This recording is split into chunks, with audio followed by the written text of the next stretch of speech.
So this is the scanner. I don't know if you've seen one of these before.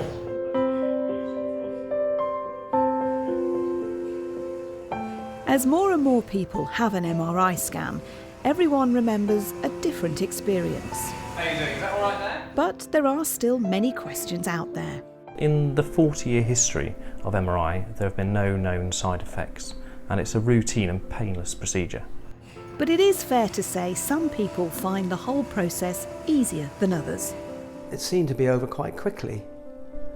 I almost felt relaxed in there. In fact, I think I probably dozed off momentarily at one point. It's a bit weird, not quite knowing what's going to happen, and taking your glasses off, can't see as much as you'd like to, but also the noise. I don't think anything can prepare you for the symphony that you're going to hear.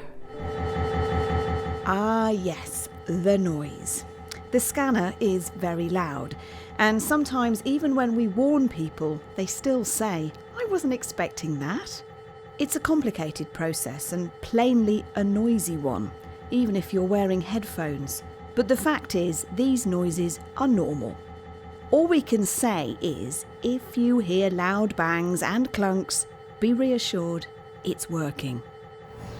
Another little device. Now, no one can deny it feels a little unnatural being in there, because as well as putting you in the scanner, normally we need to put a device over the part of the body that we're scanning.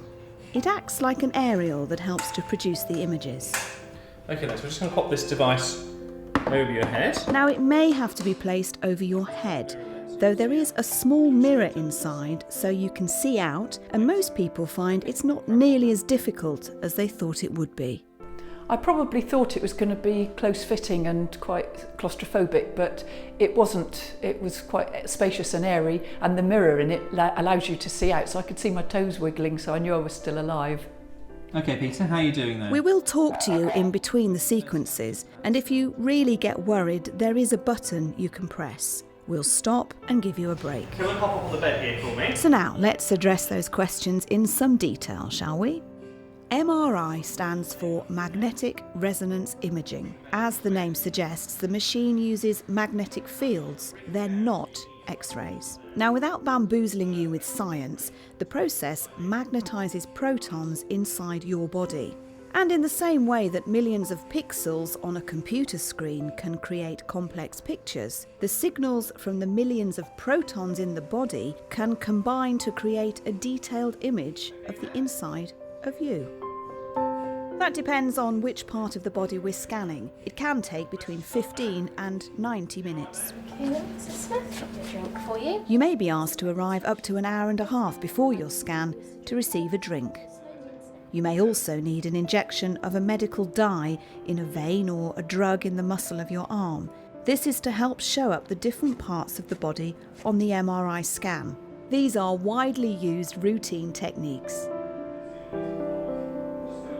Now again, that depends on which part of the body we are scanning. Sometimes you go in head first, sometimes feet first. The bit we're scanning needs to be in the middle of the scanner. Do you have any dressings on? We can answer your questions before and after your scan. There are a few questions we will need to ask you before you have a scan, and it's very important you answer them accurately. The MRI scanner produces a very powerful magnetic field, and because of that we've got to ask a few safety questions. So those people with a pacemaker or an implant, or have had certain operations, or even if they had a metal shard go in their eye, can't go in the scanner. When the scan is done, the images will be reviewed by a specialist. There are hundreds of images to look at, and the results will be sent back to your doctor. I'll try that. How's that?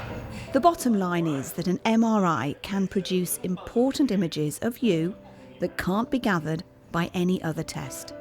As we said at the beginning, it's a routine procedure, and a very important one for your treatment pathway.